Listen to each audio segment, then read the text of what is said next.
और जब बाबा ने देखा कि अब तो हमारा समय, तिथि हमारी निकल रही है और फिर हम विवाह के योग्य नहीं रह जाएंगे, अगर हमारा विवाह नहीं होगा तो वंश नहीं बढ़ेगा, तो नहीं कोई आ रहा तो क्या हुआ, हम ही जाते हैं किसी के यहाँ। कभी कभी ऐसा भी होता है, स्वयं से प्रयास करना पड़ता है। तो इनके बाबा ने अपना जो है प्रयास प्रारंभ किया और पहुंच गए कहां, विश्वामित्र जी के पिताजी महाराज गादी के यहाँ। और गादी के यहाँ पहुंचे तो उनकी पुत्री सत्यवती थी, विश्वामित्र जी की बहन। उन्होंने कहा कि आप अपनी बिटिया सत्यवती का विवाह हमारे साथ कर दीजिए।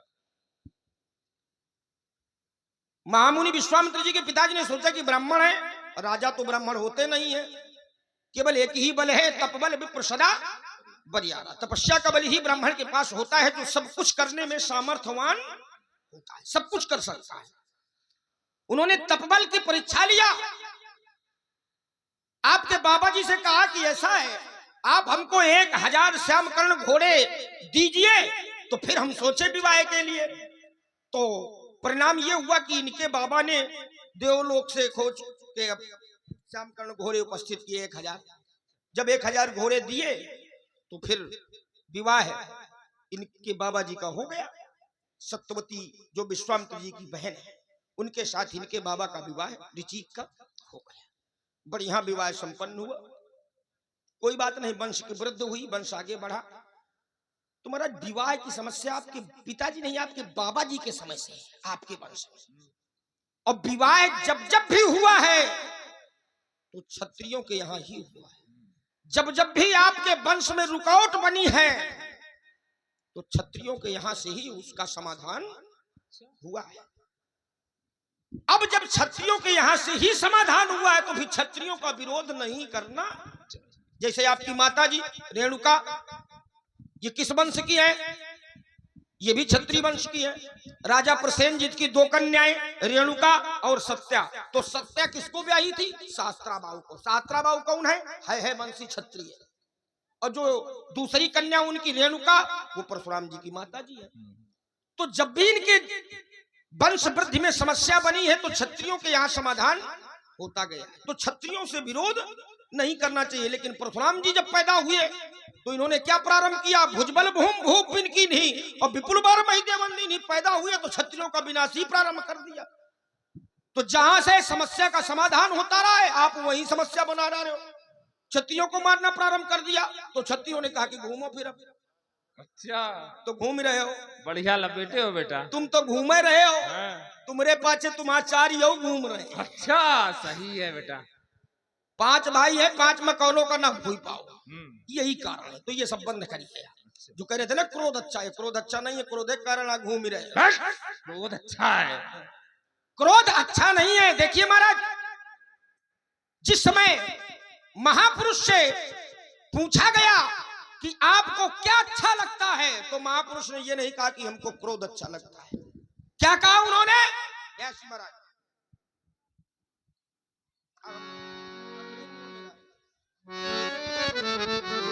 जब पूछा गया कि आपको क्या अच्छा लगता है तो आचार्यों ने प्रमाणित किया कि महापुरुष को क्या अच्छा लगता है, क्या क्रोध अच्छा लगता है ना।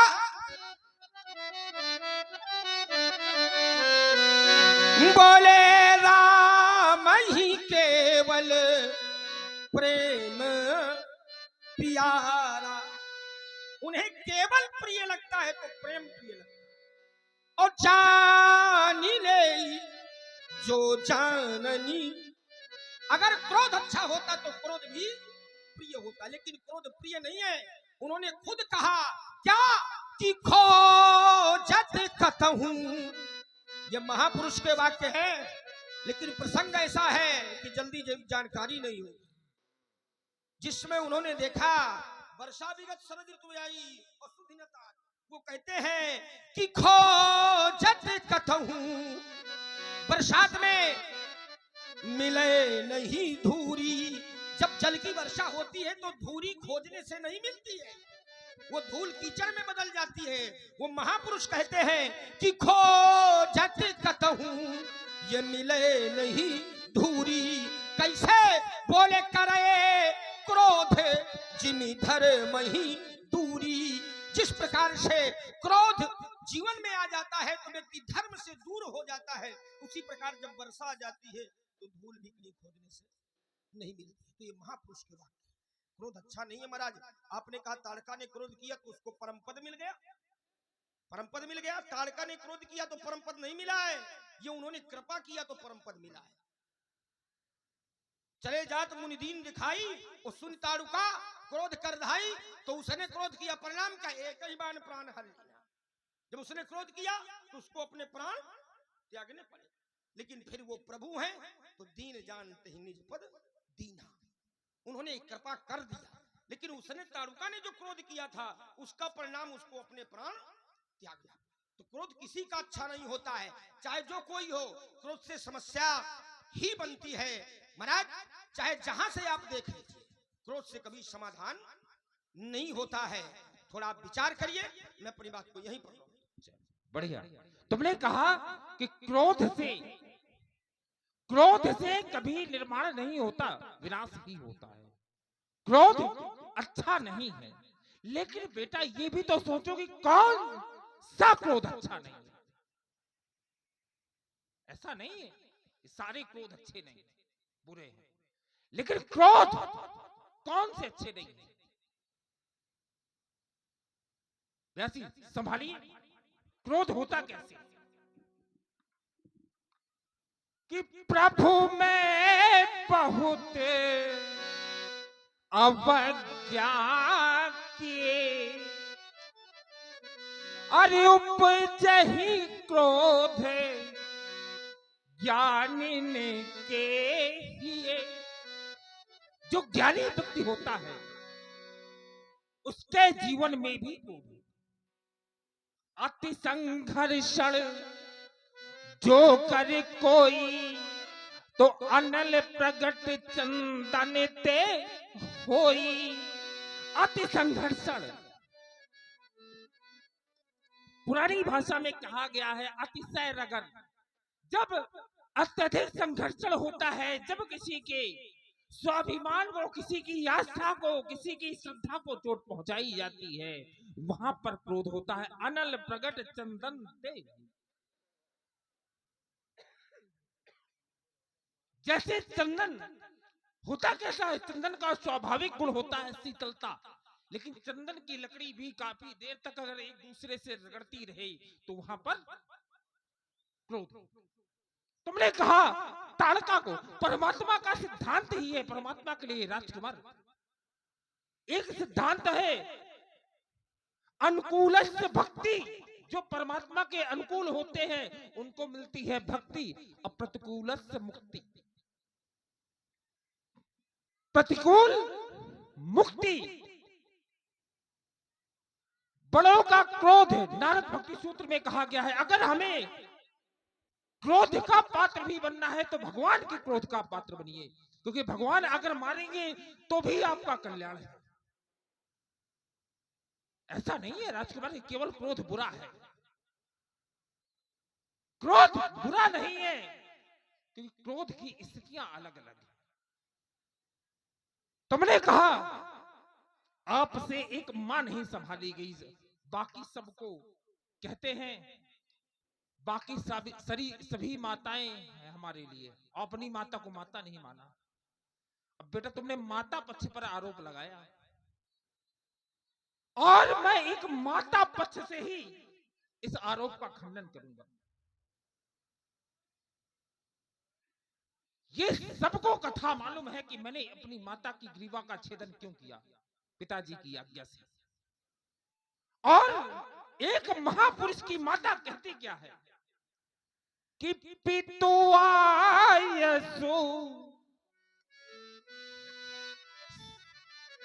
सब धर्म के टीका, सबसे श्रेष्ठ धर्म है पिता की आज्ञा।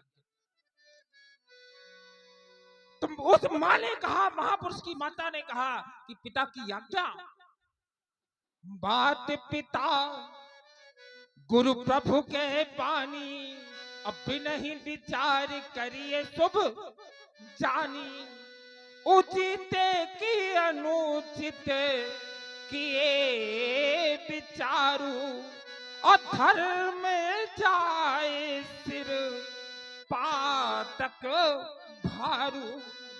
तभी राजकुमार मैंने अपने पिता की आज्ञा से किया। शास्त्र ने भी उत्तर दिया, शास्त्र ने कहीं परशुराम को दोषी नहीं कहा। सभी जगह शास्त्र में परशुराम की प्रशंसा ही हुई है। मैंने अपनी माता की ग्रीवा का छेदन किया, लेकिन किसी ने मुझे दोष नहीं दिया। और शास्त्रों ने कहा क्या? शास्त्रों ने कहा कि पिता की आज्ञा ही सर्वोपरि। अनुचित उचित विचार तजी, जे पाल ही पितु बैन, ते भाजन सुख सुजस के, बसहि अमर पति ऐन। जो अनुचित और उचित विचार छोड़ करके पिता की आज्ञा का पालन करता है, उसका यश तीनों लोकों में व्याप्त होता है। राजकुमार, कहीं पर हमको दोष नहीं दिया गया। अब तुमने ये जो बातें कही विनोद के लिए कही राजकुमार, कि जब कोई आए तब तो विवाह होगा हमारे क्षत्रिय वंश में। ऐसा नहीं है व्यास जी, इन्होंने कहा कि सब क्षत्रिय को निपटाए पड़े हैं। सभी क्षत्रियों को नहीं मारा मैंने। मारा किसको? तुम्हारे परिवार में किसी को मारा मैंने? बताओ, मारा मैंने किसी को? मैंने मारा तो कौन से क्षत्रियों को मारा? दुष्टम क्षत्रम भुआ भारम, जो दुष्ट क्षत्रिय थे, जो इस धरती के भार थे, उन क्षत्रियों को मारा। और उन क्षत्रियों से उनकी भूमि को जीत जीत कर मैंने महर्षि कश्यप को दान दिया।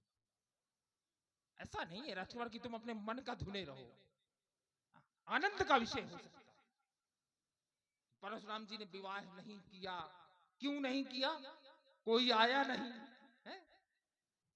अब तुम हंसाने के लिए राजकुमार कुछ भी कहो, लेकिन ये सब कोई जानता है कि परशुराम जी हैं। कहा कि बड़ी लाइन लगी रही है आपकी विवाह के। अरे जब विवाह शब्द ही नहीं है वहां। चलो बेटा बेटा एक चीज और तुम्हें अब यहीं से बता दें, तुम जिस चीज को विनोद में लिए जा रहे हो, तो तुम अगर यहाँ पैदा हो गए हो, तो वो अगर हम विवाह कर लेते तो तुम पैदा ना होते। ये समस्या थी, ये समस्या थी। अगर हम विवाह कर लेते तो तुम पैदा ना होते। इनका जन्म क्यों हुआ है? ऐसा नहीं है। क्यों? क्योंकि वहां पर एक चीज, एक बात थी व्यासी, कि रावण को श्राप था, उसकी मृत्यु का कारण बनेगी एक नारी, और हम ठहरे बाल ब्रह्मचारी। तभी हुआ अवतार। अरे अवतार ना होता, उसी युग में है बेटा। भी त्रेता में हम भी हैं, त्रेता में हम भी हैं। अगर हमारे पास होती नारी तो कोई जरूरत नहीं थी बेटा फिर तुम्हारी है? भाई अगर हमारे पास होती नारी तो कोई जरूरत नहीं थी बेटा तुम्हारी। और तुमने कहा क्या? जब जब समस्या, जब जब समस्या, तब तब हमारे यहाँ आए। तो बेटा ऐसा नहीं, तुम हो तो तुम हमारे यहाँ से हो। कैसे? ओम व्यासी किए के बार भूपति मने माही, अभयउ गलानी मोरे सुत नाही। एक बार में भी कारण। राजा दशरथ चौथे पन में पहुंच गए। चौथे पन में कहे नीतियस सुनहु दसानन, चौथे पन नप चाहिए कानन। चौथे पन में तो जंगल जाना चाहिए, तपस्या करनी चाहिए, परमात्मा को प्राप्त करने का साधन करना चाहिए। और चौथे पन में यहाँ एक बार भूपत मन माही, भय ग्लानि। और ग्लानि हुई कब? चौथे पन में। तो एक बार हुई, राजकुमार उसमें भी कारण है। अगर ग्लानि भी हुई तो ब्राह्मणों की कृपा से ग्लानियों है। सूत्रधार ब्राह्मण ही है। तुम्हारी गुरु माता ने कहा कि राजन तुम्हारा चौथापन आ गया है। अभी तक तो ठीक है, लेकिन इसके बाद हमारा यजमान कौन बनेगा आपके कुल में? उन्होंने ग्लानि उत्पन्न कराई, क्योंकि देखिए जब तक आवश्यकता नहीं होती तब तक आविष्कार नहीं होता। तब तक ग्लानि नहीं हुई तुम्हारे पिता को राजकुमार चौथेपन तक ग्लानि भी करवाई तो हमारे ही परिवार से। हुआ क्या कि गुरु ग्रह गयऊ तुरंत महिपाला, चरण बंदी कर विनय विशाला, अन्य जे सुखे दुखे सब गुरु ही सुनावा। सारे सुख दुख अपने गुरु को सुनाए। तब गुरु बाबा कहते कहा है कि धारा हो धीर वही है सुतचारी। अरे तुम्हारे अंदर ग्लानि है, तुम गुरु की शरण में आए हो। एक नहीं, दो नहीं, तीन नहीं, चार राजकुमार। संगी ऋषि ही वशिष्ठ बुलावा, अब पुत्र काम शुभ यज्ञ करावा। तो बेटा तुम्हारा जन्म हमसे हुआ है, तुम हमारे विवाह की चर्चा, विवाह के बाद हम में सुन लो तुम। अच्छा, हम विवाह के विरोधी नहीं, हम विवाह के विरोधी नहीं है। अच्छा, हमारा जन्म कब हुआ? कौन सी तिथि को? कौन सी तिथि? अक्षय तृतीया है। अक्षय तृतीया के दिन सबसे ज्यादा विवाह होते हैं, क्योंकि उस दिन ब्याह जी होता है अभिजित मुहूर्त। जिसके ब्याह का बहू न बने उनके बन जाएंगे अक्षय तृतीया को, उनके भी हो जाते हैं। तो बेटा विवाह का विरोध हमसे नहीं है। मुझे मालूम था कि आप ये पूछेंगे कि मेरी जन्म तिथि क्या है। अच्छा, तो मैं बताऊंगा अक्षय तृतीया। हाँ। तो फिर आप कहेंगे कि अक्षय तृतीया के दिन जो है सबसे ज्यादा विवाह, तो बस फिर तुम्हारी कृपा से न होते। हाँ, नहीं तुम्हारी कृपा से होते हैं। नक्षत्र की विशेषता है, नक्षत्र की विशेषता है, परशुराम जी की विशेषता नहीं तो है। तो हमारा जन्मदिन विशेष तो हम है, हमारे से तो विशेषता प्राप्त हुई है। जैसे उस दिन अभिजित नक्षत्र न होता तो? अरे अभिजित नक्षत्र कैसे ना होता? हमारा जन्म हुआ है उसी नक्षत्र में, अब जबरदस्ती होना पड़ेगा बेटा। अब आपको जबरदस्ती करना है तो फिर कोई बात नहीं है। चलो चलिए, हाँ। पर महाराज छोड़िए विवाह आपका, आप इतना गुस्सा न हो। हाँ। जो हो गया हो गया। अच्छा, नहीं हुआ तो नहीं, चलो छोड़िए, बढ़िया यहाँ होगा। बढ़िया प्रेम से बैठो, ये सब बंद करो। अच्छा है, मार काट में कोई लाभ नहीं है, सब बंद कर दीजिए। बैठने की व्यवस्था करा रहा हूँ जो अभी तक नहीं हुई है। बैठ करके मंगवा रहा हूँ कुछ पाओ। अच्छा, कैसे बताओ? क्योंकि टूट चाप नहीं जुड़े ही रिसाने। अच्छा। और बैठे हुई ठाढ़े हुई हैं पांव पिराने। बड़ी देर से आप खड़े हैं, पैर भी दर्द करने लगे होंगे, धनुष टूटा हुआ है। अच्छा। ये जुड़ेगा तो है नहीं, तो काहे परिश्रम कर रहे हो? तो बैठ करके कुछ पाओ और फिर जाओ। अब देखिए, आपने जो ये विषय बनाया, आपकी कृपा से हमारा जन्म हुआ। आप ना होते तो हमारा जन्म ही ना होता। हमने आपका विरोध कभी नहीं किया है, किसी भी ब्राह्मण का हमने कभी विरोध ही नहीं किया है। अरे विरोध तो छोड़ो महाराज, हमने तो उनकी सेवा में कोई कमी नहीं रखी है। आज अगर हम मिथिला में हैं तो इसमें कारण केवल विप्र सेवा है। अगर ब्राह्मणों की सेवा न होती तो हम मिथिला में न होते, क्योंकि महामुनि को जिस समय हमारे पिताजी ने दिया और वो हमें लेकर के आए, तो उनकी सेवा में हमने उनके यज्ञ की रक्षा किया और वही हमको मिथिला लेकर आ गए। और तभी आचार्यों ने कहा कि विप्र काज, बैठो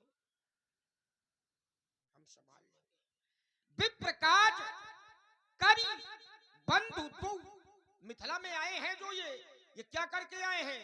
तो विप्र काज ब्राह्मणों का काम करके आए। तो हमने कभी ब्राह्मणों का विरोध नहीं किया। जिस समय हमने राक्षसों को मारा तो उस समय पर मनीषियों ने कहा मारी असुर दुज माने ब्राह्मण, दुज निर्भयकारी। इन्होंने असुरों को मार करके ब्राह्मणों को निर्भय कर दिया है। और इस बात को लेकर के स्तुति कर ही देव मुनि झारी। तो हमने जब जब भी अपने जीवन में अगर कुछ किया है तो वो है ब्राह्मणों की सेवा। तो आप हमें ये न कहिए कि हमारी कृपा से चल हुआ, ये तो माने चले आ रहे हैं, इसीलिए तो सेवा कर रहे हैं। जो अवस्था हमारी राजमहलों में रहने की थी, राज सुख भोगने की थी, खेलने खाने की थी, उस अवस्था में हम धनुष बाण उठा करके आप लोगों के पीछे घूम रहे हैं कि आप लोगों का कष्ट दूर हो जाए। निश्चर बध मैं होब सनाथा, असुर समूह सतामय मोही, सताए जा रहे थे, बोले आप अनुज समेत देव रघुना था, तो चल पड़े साथ में कि आपका कष्ट दूर हो, चाहे हम किसी सुख से वंचित रह जाएं लेकिन आपका दुख दूर होना चाहिए। तो जब हमारी ऐसी भावना बनी ही है तो आप ये उल्हना न दो कि बेटा हमारी ही कृपा से पैदा हुए। जब हम किसी प्रकार से विरोध करें, कोई विपरीतता समझ में आवे, तब आप हमें बताओ कि हमारा तुम विरोध कर रहे हो, हमारी कृपा से पैदा हुए हो। और जब हम खुदे कह रहे हैं महाराज की आप ही कृपा से हम चल रहे हैं, तो फिर आपको ये कहने की आवश्यकता है नहीं। पर महाराज ये जो आपने विशेषता बताई है कि गुरु गृह गए तुरंत महिपाला, चरण लाग कर विनय विशाला, तो ये तो उनका कर्तव्य था। ये कोई इसको अगर देखा जाए एक प्रकार से तो ये उपकार नहीं, ये उनका कर्तव्य है। क्योंकि गुरु का कर्तव्य होता है शिष्य की वेदना को समाप्त करना। और सरलता से मैं आपको उदाहरण दे रहा हूं, तमसो मां ज्योतिर्गमय, अष्टो मां सदगमय, मृत्योर मां अमृतम गमय। गुरु जी का कर्तव्य है कि तमसो मां ज्योतिर्गमय, अगर शिष्य अंधकार की ओर जा रहा है तो उसे प्रकाश की ओर लावे। अगर शिष्य कष्ट में है तो उसके कष्ट का निवारण करे। और भय गलानी कष्ट था, उन्होंने कहा धर्म धीर हुई है, बात सही हो गई, उन्होंने अपने कर्तव्य का निर्वाह किया। अब रही बात क्रोध की, तो देखिए हम आपसे फिर कहें कि आप क्रोध करिए, हमें कोई विरोध नहीं है, परंतु पहले जानकारी कर लीजिए और फिर क्रोध करिए। अगर बिना जानकारी के आप क्रोध करेंगे तो उसमें कुछ परिणाम अच्छा नहीं आएगा। और जानकारी कर लो, पूरी जानकारी हो जाए फिर क्रोध करो तो उचित रहेगा। ऐसा पहले भी हुआ है, जब जब महापुरुषों ने क्रोध किया है तो पहले जानकारी किया है और फिर क्रोध किया है। इसीलिए मैंने एक उदाहरण आपको पूर्व में दिया था, लेकिन आपने उस बात को स्वीकार नहीं किया और आपने कई उदाहरण लगाए। जैसे आपने एक उदाहरण जय और विजय का भी लगाया कि सनकादिकों ने क्रोध किया और जय और विजय को श्राप दे दिया कि तुम 3 काल तक, 3 जन्म तक राक्षस रहो। अब अगर आप ये सोचो कि सनकादिकों ने क्रोध किया और जय विजय को श्राप दे दिया, श्राप में क्या बनाया? निशाचर हो जाओ, निशाचर हो जाओ। कितनी बड़ी समस्या है। निशाचर पैदा कर रहे हो तो यज्ञ थोड़े करेंगे, वो तो वही करेंगे ना जो निशाचरों वाला काम। मानहि मात पिता नहीं देवा, साधुन सन करवावहि सेवा। और जिनके अस आचरण भवानी, ते जानहु निश्चर सम। जिनके ऐसे आचरण होते हैं वही निशाचर होते हैं। और क्रोध करके आपने क्या श्राप दिया कि निशाचर हो जाओ। तो ये अनुचित करने वालों को क्यों बना रहे हो आप? अनुचित कार्य करने वाले कहां से बने? क्रोध से। अगर जय विजय के ऊपर सनकादिकों का क्रोध न होता निशाचर होने का, तो वो निशाचर होते ही नहीं। और जब वो निशाचर होते नहीं तो ये अनीत नहीं। तो क्रोध से कभी भी अच्छा नहीं हुआ है, विनाश हुआ है। चाहे आप जहां देख लीजिए। एक बात आपको समझाऊं, जाकर के बढ़िया शंकर जी के भक्तों है ना, घंटी बजाओ, पूजा करो, बढ़िया सुबह का समय है ना, इसका लाभ लो। और नहीं समय निकल गया तो फिर कोई मतलब पछताना ही पछताना। जाकर के इसका लाभ लीजिए। और ये लोहा लंगर जो लादे घूम रहे हो, इसका कोई महत्व है नहीं, ठीक? और नहीं उठावेंगे धनुष और चढ़ावेंगे बाण, क्योंकि अब हम बहुत देर से बातों समझा रहे हैं, हमको मालूम है आप समझ नहीं पा रहे हैं। अब बातों समझाना बंद, अब उठावेंगे धनुष और चढ़ावेंगे बाण तो दिखाई ना पड़ोगे कि जहां से आए थे तो कितनी जल्दी पहुंच गए। अच्छा, वहीं पहुंचो जहां से आए। अच्छा, कहां से आए? न जाओगे तो साथ में चलेंगे। अच्छा, हाँ, ये भी ध्यान देना, ऐसे नहीं होगा। इसलिए जाइए महाराज, भजन करिए, भजन संध्या करिए, में कोई कष्ट नहीं है, बहुत लोग करते हैं, तुम वो करो। अच्छा, और क्या, जीवनोपार्जन करो, कथा सुनो, ब्राह्मणों बढ़िया से बढ़िया कथा वाचकी करो तो उसमें दक्षिणा मिलेगी, उसमें भी जीवन कट जाता है बहुत लोगों का। कुछ भी करो, यहाँ धनुष तोड़ने वाले का विरोध न करो, क्योंकि वो साधारण नहीं है, सामर्थ्यवान व्यक्ति है। एक बात बता दूं, आपने जो पहले कहा था मैं उस क्रम को पूरा कर रहा हूं। हंसी हमरे जाना सुनहु देव सब धनुष समाना, सभी धनुष समान होते हैं। क्यों समान होते हैं? एक स्थिति बता रहा हूं, सभी धनुषों से एक ही काम किया जाता है, बाण चढ़ाकर छोड़ दिया जाता है। तो सुनहु देव सब धनुष समाना का छति लाभ, जीर्ण धनु तोरे देखा राम नैन के भोरे, छुअट टूट रघुपति न दोष। धनुष तोड़ने वाला साधारण नहीं, छुअट टूट। विचार करो, जिस धनुष को आप बता रहे थे कि त्रिभुवन विदित है, ये विदित सकल संसार विश्वविख्यात धनुष है ये, और उस विश्वविख्यात धनुष को जिन्होंने छूते ही तोड़ दिया वो साधारण हो गया। छुअट टूट रघुपति न दोषु मुनि बिनु काज करिए। इसलिए समझा रहा हूं, बढ़िया आनंद से जाइए, धनुष तोड़ने वाले का विरोध न करिए।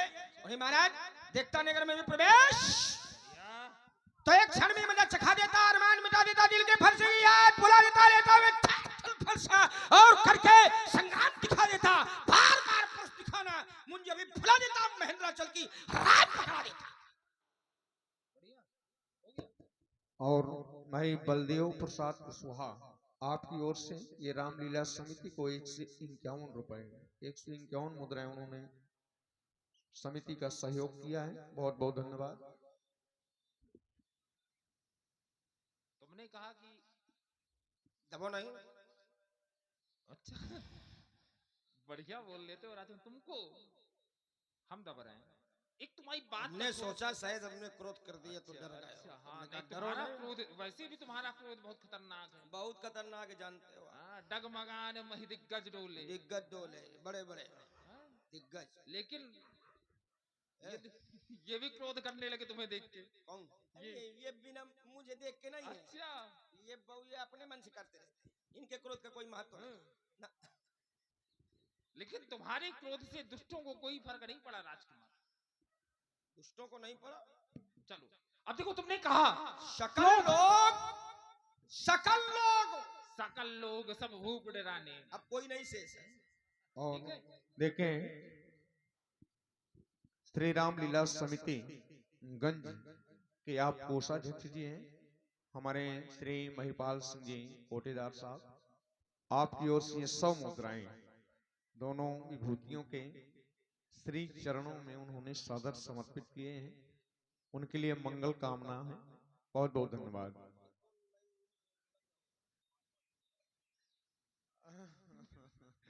वो 5 किलो तो मिल ही रहा है। नहीं नहीं ब्यासी 5 किलो नहीं, इसको 10 किलो मिलेगा ना, क्योंकि अब इस थोड़ी देर में होना है। 1 से 2 यूनिट ना बढ़ गए। वे इतने जोड़ोगे तो फिर अभी आगे हमें बढ़ने। नहीं नहीं नहीं, तुम्हारी 2 यूनिट होनी है ना। अरे हम लोग देने वाले हैं, लेने वाले। अरे नहीं नहीं, अभी तुमने कहा है लेने के लिए। कहा? हाँ? आपके लिए कहा। नहीं नहीं नहीं, तो उनसे कह दो ना, व्यवस्था तुम्हारी करवा। आगे क्या है? ये ठीक है, चलो ये ठीक है। अब आगे। इसने कहा व्यासी कि क्रोध से कल्याण नहीं होता। अब बेटा देखो, क्रोध से ही कल्याण कहाँ हुआ? केवल तुम्हारी भर नहीं, हाँ। पूरी दुनिया का हो रहा है। पूरी दुनिया का हो गया। व्यासी कैसे? कैसे? क्योंकि देखो, तुम्हारे परिवार के 1000 सगर पुत्रों को हाँ हाँ। एक ब्राह्मण ने आंखें खोली तो सब स्वाहा। कल्याण हो गया। देखिए स्वाहा, हाँ। स्वाहा होना कल्याण नहीं है। इसके बाद देखो, मतलब साथ। अगर ये कारण ना हुआ होता हाँ। तो तुम्हारे पुरखा भगीरथ गंगा को ना लाए होते, और गंगा को ना लाए होते तो आज इतने लोगों का कल्याण लगातार न चल रहा होता। तो देखो कारण है। अच्छा, कल्याण गंगा से हो रहा है कि जो 60,000 जले रहे उनसे हो रहा है? नहीं नहीं, 60,000 नहीं, कारण कौन बना गंगा को लाने का? अच्छा अच्छा, ये कारण बना। ये कारण बना नहीं, काफी बगड़ गया। अरे महाराज, जिस समय पर कपिल जी ने क्रोध किया तो 60,000 जला दिए। जला दिए, फिर 60,000 जला दिए। 60,000 को कल्याण कराने के लिए गंगा का अवतरण हुआ। जब तो क्रोध, अगर मूल में क्रोध ना होता जब तो जलते कैसे? जब क्रोध किया 60,000 जल जल गए। गए। गंगा अपने आप आ गई। नहीं, लेकिन कारण तो क्रोध करना ही है। तो ये समझो ना सुनो कि तुम अब क्रोध से तुम सुनो 60,000 इधर। क्रोध से चुप! रुक जाओ सुना करो, सुना करो। बहुत डांटते हो आप। अच्छा इतना न गुस्साओ, इतना क्रोध की आवश्यकता हमारे जीवन में नहीं है। अच्छा जिस समय पर कपिल जी ने क्रोध किया तो 60,000 जल गए। जल गए। और फिर गंगा कब आई? जब तुम्हारे पुरखा भगीरथ ने तपस्या करी। भगीरथ फिर सागर के कितने पीढ़ी बाद निकले? यही बात हैं? 3 पीढ़ी हाँ। बाद भगीरथ, असमंजस, अंशुमान, दिलीप और फिर भगीरथ। तो इन जो समय का ये अंतराल रहा है, इस समय में होता क्या रहा है? इस समय में यह होता रहा है कि जब कपिल मुनि ने 60,000 जला दिए तो फिर असमंजस ने जाकर के उनसे निवेदन किया कि अब इनका उद्धार कैसे होगा। तो जब उन्होंने निवेदन किया तो फिर उन्होंने अनुग्रह किया कि गंगा ही है जिनसे उद्धार हो सकता है। तो असमंजस ने प्रयास किया, अंशुमान ने भगवान शंकर की भक्ति किया, दिलीप ने प्रयास किया, लेकिन जब प्रयास भगीरथ ही हमारे जो पूर्वज थे उन्होंने प्रयास किया तो फिर उनके प्रयास के बाद सफलता मिली। तो ये हमारी चार में क्या है? गंगा धरती में आई है, ये हमारी उन 4 पीढ़ियों का प्रयास है। अच्छा नहीं, कपिल मुनि ने तो बिल्कुल सहाय कर दिया था। तो क्रोध से विनाश ही हुआ था। विनाश हुआ, लेकिन विनाश से के मूल में क्या छिपा हुआ है? लेकिन महाराज ये कर्म है, कर्म का परिणाम अगर है। अगर अगर आवश्यकता न होती तो गंगा का अवतरण न होता। देखिए तो फिर संसार में जैसे भगवान आते हैं, तो भगवान आते हैं तो आवश्यकता होती है तभी आते हैं। जैसे भगवान आते हैं हाँ, तो किसको मारने के लिए आते हैं? दुष्टों को। तो पहले दुष्ट पैदा करो तब तभी तो भगवान पैदा होते हैं। बढ़िया बढ़िया बुद्धि लगा बढ़िया।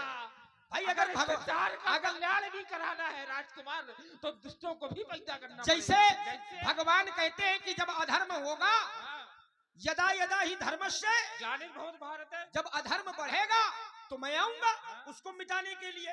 तो अगर भगवान को इस धरती में बुलाना है तो सीधी सी बात है, अधर्म करो, है ना, राक्षस बन जाओ। अच्छा, यही मनुष्यता नहीं, ऐसा थोड़ा है, यही मनुष्यता है। नहीं, जब राक्षस बन जाओ, परमात्मा को प्राप्त करने के केवल एक ही साधन थोड़ा है राजकुमार। ऐसा लगा रहे हो। परमात्मा स्वयं कहते क्या है? पहले तुम चाहिए बेटा सावधान। अच्छा, अब ऐसे नहीं बनेगा, दूध हाथ हो जाए। हाँ, चलो, बहुत देर हो गया। हाँ चलो। सूर समर करनी करही कहीं न जना वहीं आप विद्यमान रन पाए कायर कथई प्रताप भूल रहे हो ये सब कर्म करो फान वो समय भूल गए हो कर्म करो फान वो समय भागम मुकाबला जब दशरथ के लाल सा तात भागी हो महेंद्राचल सूरत ना दिखाई हो लौट हम रघुवंशी वीर लड़े रण में भी काल सा इसलिए सलाह मानो ये धनुष को चुरा लो फरसे को छुपा लो कहीं धोखा ना हो जाए। तो बेटा सुनो, ये धरा खसेगी आराम से। अच्छा, हमने तुम अपना सोचो, ये धरा धसेगी, प्रलय मचेगी, भूतल सारा कांप उठेगा, त्राहि त्राहि सब लोग पुकारे, चारों ओर हाहाकार मचेगा। निपट निरंकुश, तू अपने भगने का अनुमान लगा, नहीं तो ये भगवंशी अपने परस को चलाए। अरे महाराज घर्षा को चलाओगे, बस आज भूल जाओ सेठी, नहीं सारा गर्व मिटा दूंगा, अपने बाणों की घातों से सीधे एयम पर पहुंचा दूंगा। ब्राह्मण की नहीं आते तो चलो पर मस्तक धरता, कहे शांति देव, कहे शांति धाम, कहे चंद्र तुरंत पूजा करता, पर आप धर्म खो बैठे हैं, धर्मानी शीशे धारा है, अब अगर नहीं मानोगे तो लड़ना। आज बिचारा है तो लाल लाल लोचन, लाल लाल लोचन लखाए जो लखन लाल, लले लोकपालों की लाशें बिछ जाएंगी, लड़ने की लालसा, लड़ने की लालसा लखाए जो लखन लाल, तो लिखता को लिखने को लेख नहीं ले आएगी। लाल लाल लोचन लखाए जो लखन लाल, तो लाशों पर लाशों के ढेर लग जाएंगे। आज चंचल सी चोट करे ये चाप के चकोर, चट चौगिर्दी चपला सी चोट करे चप चप बाल चलेंगे तो फिर देखना। झंझा झंकोरेगी, झंझट में झट झट, तो झंझा के झकोरों में झांकोगे, झाक झाक पूनम का प्रभास हो, ये प्रकाश होत पृथ्वी पर, और परशुराम की पकड़ पशु भागोगे पट पट, ज्ञानी विज्ञानी मुंध्यानी आंख खोल लो, नहीं कुछ नहीं में गिरे हैं अंग काटा काट। बढ़िया है, बहुत लोग कहते हैं अच्छा क्या है आगे, आंखें ना दिखाओ, बोलो जल्दी। अच्छा, अभी भाग जाओगे बेटा। देखते हैं लाल लाल लोचन, काहे भाग रहे हो? हो गए लाल लाल लोचन लखाए जो लखन लाल, लाल लाल लोचन लखाए जो लखन लाल। तो याद रखना कि हम तुम्हारी वीरता की, हम तुम्हारी वीरता की प्रबल धारा मोड़ देंगे, और दिखाई जो ये लाल लाल आंखें, तो आंखें तुम्हारी फोड़ देंगे। आंखें देना चाहिए लेकिन लेना नहीं चाहिए। लोग नेत्र दान करते हैं, ये कहते हैं हम आंखें तुम्हारी फोड़ दो, ये अच्छी बात है ना। अरे संसार से उसकी दृष्टि चली जाएगी तो उसकी सृष्टि चली जाएगी, आंखें वाखें नहीं फोड़ो, हैं? ये अच्छी बात नहीं है। देखो महाराज, अच्छा, हाँ हमारे और हमारी आंखी फोड़ दिया आपने अगर, तो समस्या हो जाएगी, क्योंकि हमारे वंश में का नियम है, हमारे माताजी पिताजी कह देते हैं कि हमारे बेटी हमारे आंखें, मोरे राम भरत दुई आंखी, तो इसलिए ऐसा ना करना, नहीं कई लोगों का अनहित हो जाएगा। ये आंखें नहीं फोड़ो। देखिए महाराज, जब बढ़िया करो, अच्छा काम करो। हमारा जीवन परिचय, मैं कठिन पंथ का पथिक लला, इतना सरल नहीं है हमारे साथ चलना महाराज। मैं कठिन पंथ का पथिक लला, करता नित झंझा बातों से, प्राकृतिक प्रकोप ना हिला सके हमको अपनी आघातों से। मैं चला जहां जब जिस पथ पर, चलते रहिए यही काम है, बैठना नहीं है। मैं चला जहां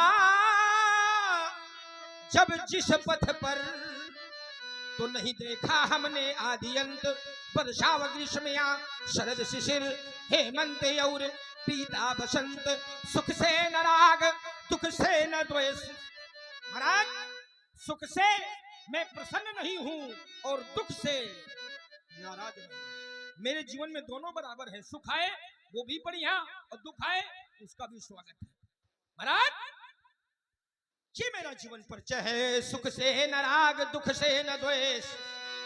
मैं हुआ पृथक जगन्नाथों से, संसार के नातों से मैं पृथक हो गया हूं। क्यों? क्योंकि मैं उस नियमावली में पहुंच गया हूं जो प्रभु ने कहा था कि सबके ममता ताग बटोरी और ममपद मन ही बांध पर डोरी। ये जो ममता के 10 स्थानों में जीव के धागे जुड़े हुए होते हैं ना, इन सभी धागों को एक करके एकत्र करके डोरी बनाओ और डोरी बना के मेरे चरणों में बांधते हो। क्यों उन्होंने ऐसा कहा? क्यों? इसलिए कि जब तक ये हमारे जो संबंध हैं, संबंध रूपी धागे हैं, ये सीधे हमसे जुड़े रहेंगे तो ये टूट भी सकते हैं, लेकिन अगर परमात्मा से जुड़ जाएंगे तो फिर ये टूटने नहीं पाएंगे, क्योंकि उनकी जिम्मेदारी हो जाएगी। और मेरा सिद्धांत ऐसा ही बन गया है, गुरु पितु मातु न जानो काहू, कहूं स्वभाव नाथ पतिया।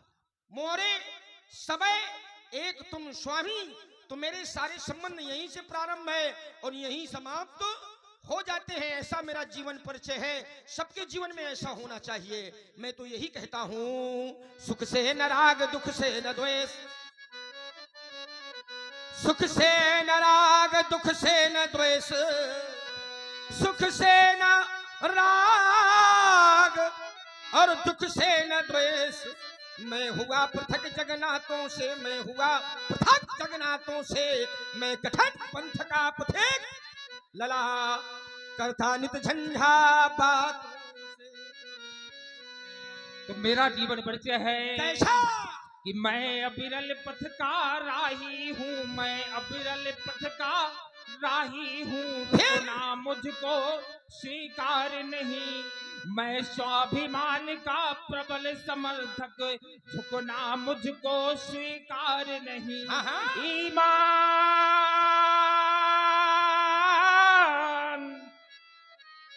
ईमान बेच दूं टुकड़ों में, ये मेरे बस की बात नहीं। ये जीवन मेरा दास बना, पर मैं जीवन का दास नहीं। क्यों?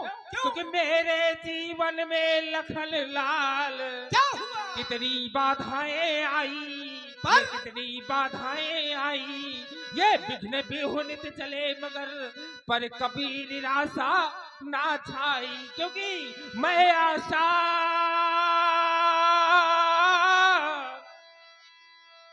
आशावादी मानव हूँ, हो सकता कभी निराश नहीं।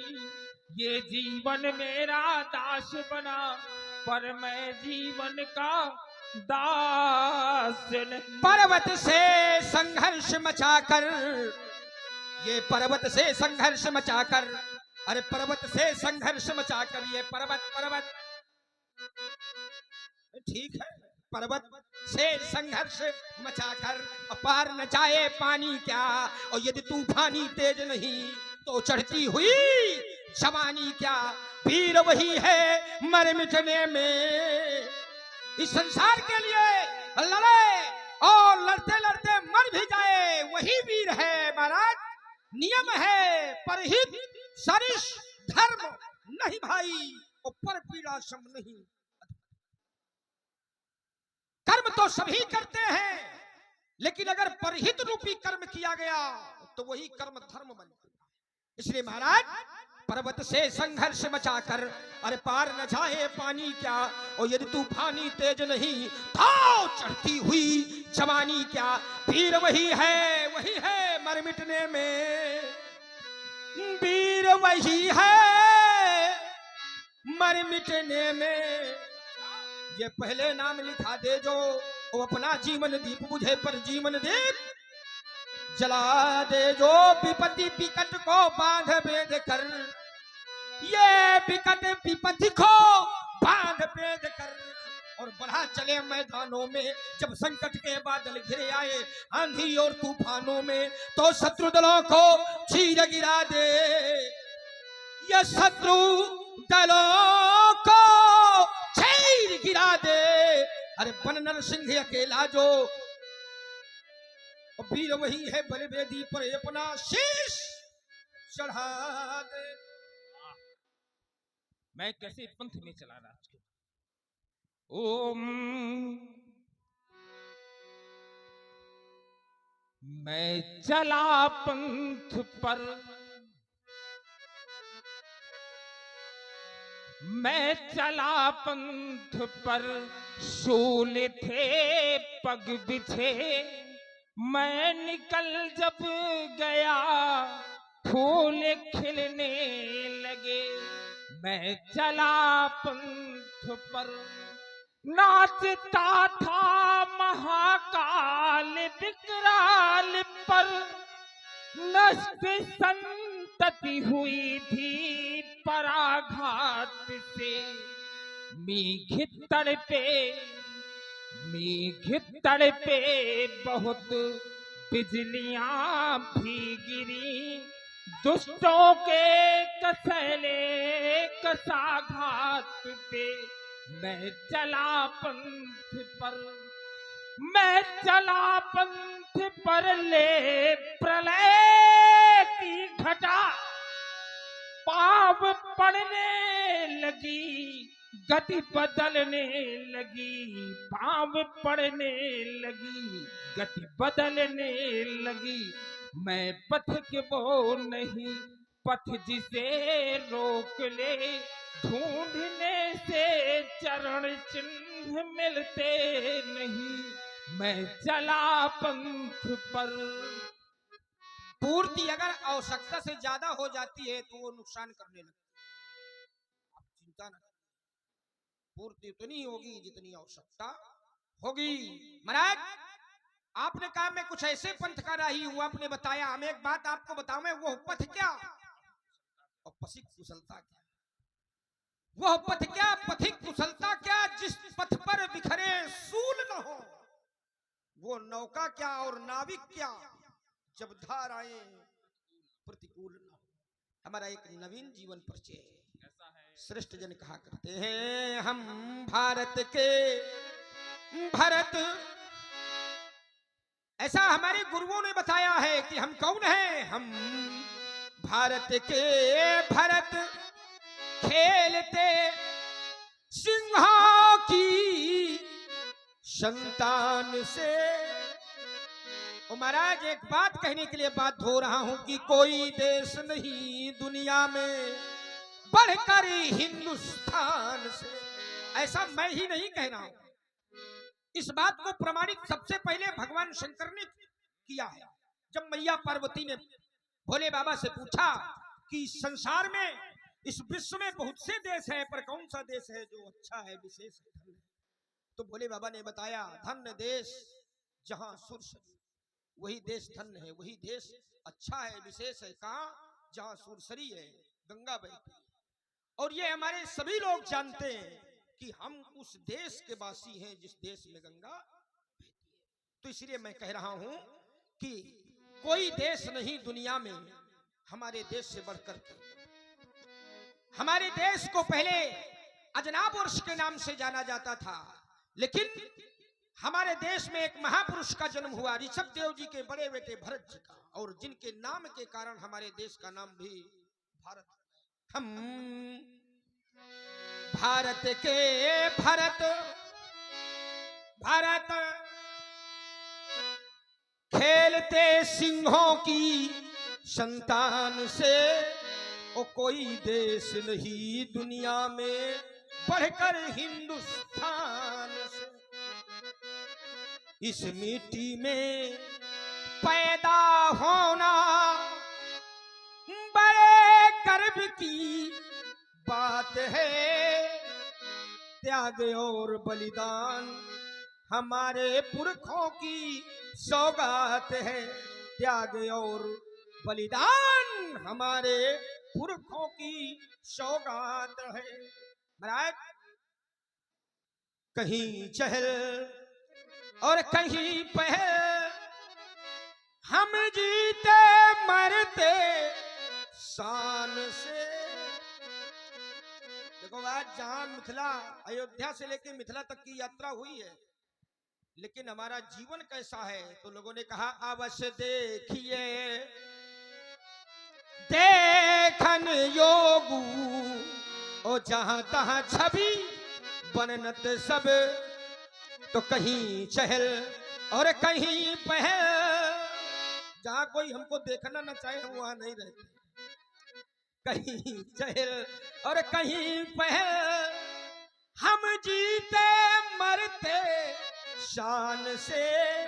और कोई देश नहीं दुनिया में बढ़कर हिंदुस्तान से। देश के प्रति हमारी ऐसी भावनाएं हैं महाराज। राजकुमार, तुमने देश प्रेम की बात करी।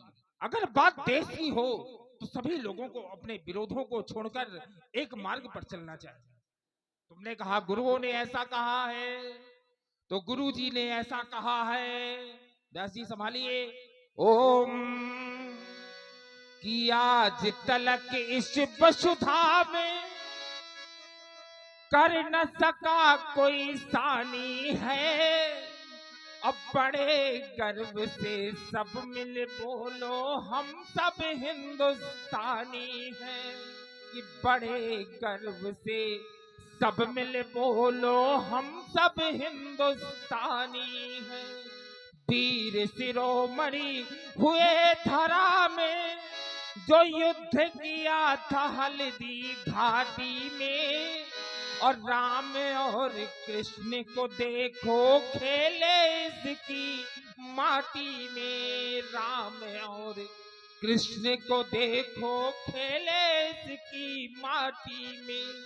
वेद पुराणों में भी इसकी लिखी अमिट कहानी है।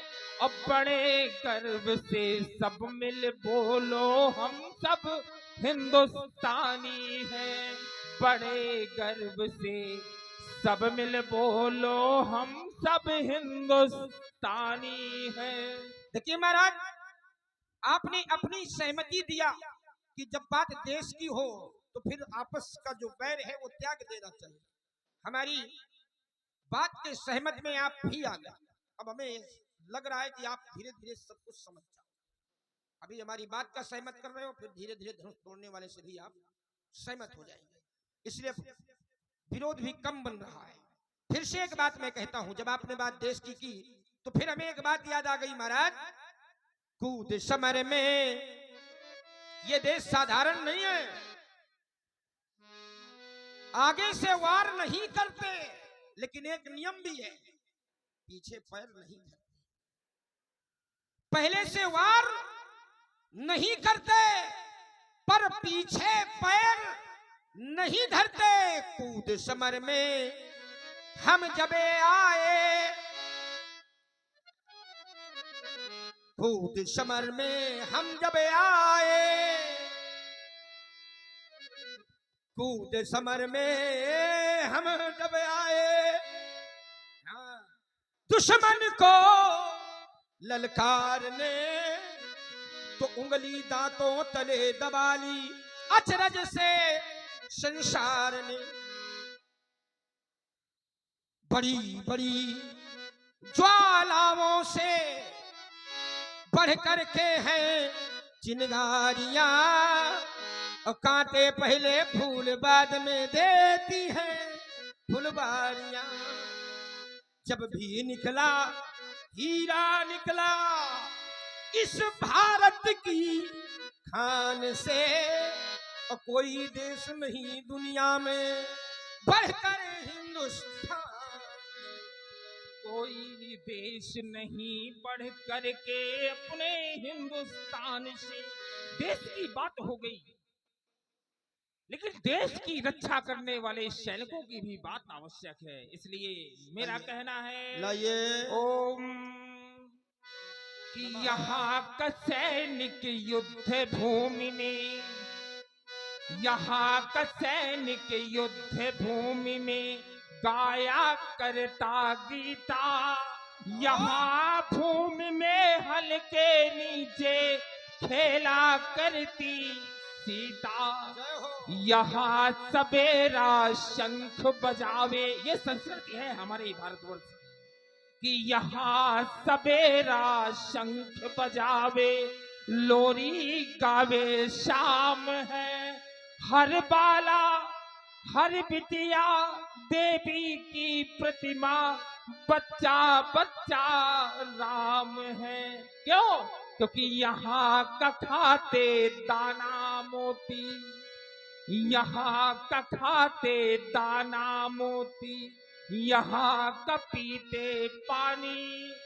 बड़े गर्व से सब मिल बोलो हम हैं हिंदुस्तानी। बड़े गर्व से सब मिल बोलो हम हैं हिंदुस्तानी। देखिए महाराज, आपने कहा कि सब मिल बोलो, तो समर्थन आया नहीं ठीक ठाक। क्यों नहीं आया मालूम है आपको? क्योंकि आपने इनको मारने की घोषणा किया था, इसलिए ये आपसे सहमत नहीं है, अभी डर रहे हैं। पर अगर यही बात हम कहेंगे तो हमें विश्वास है कि समर्थन आएगा। इसलिए मैं कहता हूं सबके लिए, अपने लिए ये तो आवश्यक है ही महाराज, पर एक बात और आवश्यक है। देह धरे कर यहाँ फल भाई। देश की सेवा करना तो ठीक है, लेकिन हमारे इस मनुष्य शरीर का एक कर्तव्य और है। देह धरे कर यहाँ फल भाई, और क्या भजिए राम सब काम बिहाई। बिहाई माने छोड़कर। परंतु मनुष्य का जीवन तीन प्रकार से ही लोग जी रहे हैं। जीवन में तीन ही इच्छाएं हैं, चाहे जिसका जीवन हो। क्या तीन इच्छाएं हैं? पहली इच्छा हमारा परिवार हो जाए। दूसरी इच्छा हम धनवान हो जाए। और तीसरी इच्छा है प्रतिष्ठा, हमारी प्रतिष्ठा बने, प्रतिष्ठा बन जाए, हमें प्रतिष्ठा मिले, हम प्रतिष्ठित हो जाए। और तभी मानसाचार्य जी लिखते हैं कि मनुष्य का जीवन कैसा है, सुत, वित्त और लोक। सुत माने परिवार, वित्त माने धन, लोक माने प्रतिष्ठा। सुत वित्त लोक ईर्षा तीनी ओके ही कर्मति इन कृतना मलिनी। यही संसार में तीन प्रकार की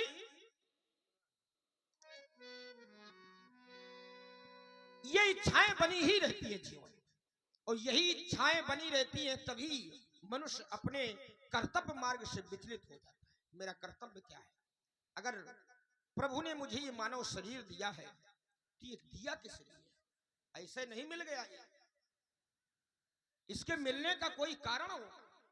84 लाख योनियों में श्रेष्ठ योनि है मनुष्य योनि। इसके मिलने का कारण केवल एक है, जीव काल कर्म और स्वभाव फिरत सकल माया कर प्रेरा। काल और कर्म के बंधन में बंधा हुआ योनियों में भ्रमण करता रहता है। योनियों में भ्रमण ये इतना सरल नहीं है, बड़ी बात है। जब योनियों का परिवर्तन होगा तो जन्म भी होगा, मृत्यु भी होगी, और जन्म और मृत्यु के समय दूसरा दुख मिलता है। जब ये बार बार क्रम बना रहता है, बार बार मरना पड़ता है, जीना पड़ता है, ये बार बार दूसरा दुख भोगते हैं, तब वो प्रभु देख करके द्रवित हो जाते हैं। इस भोग को भोग रहा है, इस कष्ट को देख करके वो द्रवित हो जाते हैं और मनुष्य का शरीर दे देते हैं। क्यों? क्योंकि मनुष्य के शरीर में सामर्थ्य है साधन धाम मोक्ष कर। ये साधनों का धाम है, मोक्ष का द्वार है। हो सकता है कि ये संस्कृति आवागमन जन्म मृत्यु इनसे मोक्ष मिल जाए। क्यों? क्योंकि साधनों का केंद्र है, साधन करे और वो सब कुछ प्राप्त करे। लेकिन जो साधन करना चाहिए वो नहीं करते हैं, और जो नहीं करना चाहिए वो करते हैं। तभी भगवान कहते हैं, कबहू की करी करुणा नर देही और देत ईश बिन हेतु स्नेही। प्रभु ने ये मनुष्य शरीर दे दिया, कृपा करके जाओ कर्म करो, कर्म अच्छे करो तो अच्छा मिलेगा, बुरा करोगे बुरा मिलेगा। तो बुरा करने के लिए नहीं भेजा, अच्छा करो और अच्छा ले, भगवान का भजन करिए और इस संस्कृति से मुक्त हो जाए। लेकिन जो सत्य है उसको बहुत लोग तो स्वीकार नहीं कर पा रहे। जो सत्य नहीं है उसको इस तरह से स्वीकार कर रहे हैं पूरा 100%। इस संसार में मनुष्य आकर के इस प्रकार से यहां व्यवस्थाएं करता है कि जैसे ये व्यवस्थाएं ही संसार में आकर इतनी मजबूती से मनुष्य अपनी व्यवस्था करता है। ये भी होना चाहिए, ये भी होना चाहिए, जैसे यही सत्य है, लेकिन सत्य ये नहीं। और ये भी होना चाहिए। देखिए हमारे श्री अनिल महाराज जी, अनिल महाराज जी की ओर से 501 रुपए रामलीला समिति को सहयोग राशि और 150 रुपए, तीनों के लिए 151 रुपए उन्होंने सादर समर्पित किए हैं। अनिल महाराज जी को हृदय से साधुवाद है। उन्होंने समिति का सहयोग करके ये बहुत पुनीत कार्य किया है, तो उसके लिए उनको मंगल बधाई है। इसी तरह से वो धर्म के काम में आगे बढ़ते रहे। बहुत बहुत धन्यवाद। प्रगतिचार पद धर्म यही एक मार्ग है। तो महाराज विषय हमारा ये था कि जो सत्य नहीं है उसके प्रति हम इतना विश्वास के साथ जुड़े हुए हैं, और जो सत्य वहां से जुड़ाव ही नहीं बनता है। सत्य क्या है? प्रभु का भजन। तो प्रभु के भजन से वंचित रह जाते हैं, और संसार ये जो असत्य है इसको सत्य मान करके यहीं की व्यवस्था में लगे रहते हैं, और समय निकल जाता है तो फिर समय चूक पुण्य का पछतावा। इसलिए प्रभु सत्य है, सबसे आवश्यक है। और देखें हमारे श्री खेतराम जी कुशवाहा आपकी ओर से भी 251 रुपए समिति का सहयोग। भाई बहुत बहुत धन्यवाद इनको भी। एक सिद्धांत बता रहा हूं महाराज, वारी मथे घट होए वरु सिकता दे वरु तेल। यद्यपि यह संभव नहीं है कि बालू को पेरा जाए तो तेल निकल आए, जल को मथा जाए तो घी निकल आए, यह संभव नहीं है। पर आचार्य कहते हैं कि एक बार यह भी हो जाए। वारी मथे घट होए वरु सिकता दे वरु तेल, पर बिन हरि भजन न भव तरिय। यह सिद्धांत अपेल यानी अकाट्य सिद्धांत। तो जीव का यह परम धर्म है, मेरे प्रभु मेरे श्री राम जी का भजन करना, तो ये जीवन सार्थक है। और अगर प्रभु का भजन होगा तो एक बात बता दूं महाराज, संसार में जो प्रभु का भजन करेगा उसके जीवन में कष्ट नहीं आएगा। यद्यपि संसार की रचना जब ब्रह्मा ने किया था तो इसमें केवल सुख नहीं में बनाया है, सुख और दुख दोनों को मिलाकर के सृष्टि की रचना की गई। आचार्य प्रमाणित करते हैं सुख दुख पाप पुण्य दिन राति साधु असाधु सुजाति कुजाति दानव देव इत्यादि, और अंतिम में बताया कि जड़ चेतन गुण दोष मैं विश्व की करता। तो सुख और दुख दोनों मिलाकर के संसार की रचना हुई। लेकिन अगर प्रभु की शरण में आ गया तो फिर सुख है दुख नहीं है। क्यों? क्योंकि वहां का नियम है सुखी मीन जहानी रे अगाधा ओ जिमी हरि शरण नए कौ शब्द कहता है एक भी बाधा नहीं है। इसलिए मैं कहता हूं कि को भरी है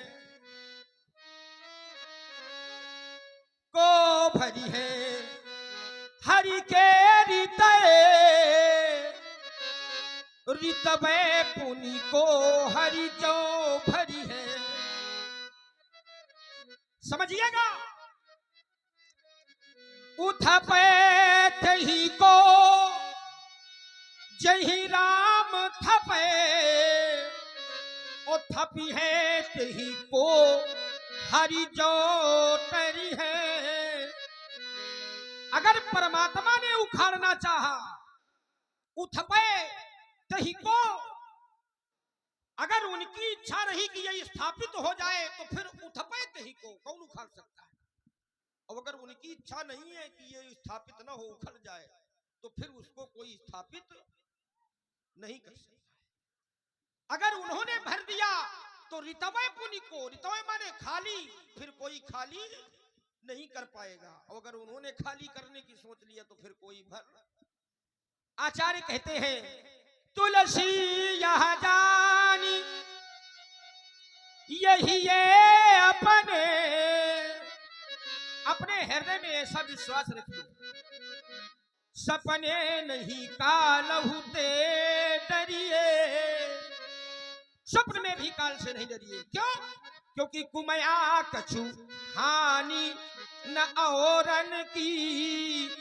दूसरे लोग कुमया कितना भी बुरा चाहे लेकिन कोई हानि नहीं होगी। कब? कुमया कछु हानि न औरन की, जो पे जान की नाथ माया करी है। अगर इन्होंने ममता बनाई रखी, इनका प्यार बना रहा, इनकी दया बनी रही, कृपा बनी रही, तो फिर संसार के दूसरे लोग कितना बुरा चाहे बुरा हो नहीं। अब आप कुछ कहेंगे तो कह दीजिए। तो कहने के लिए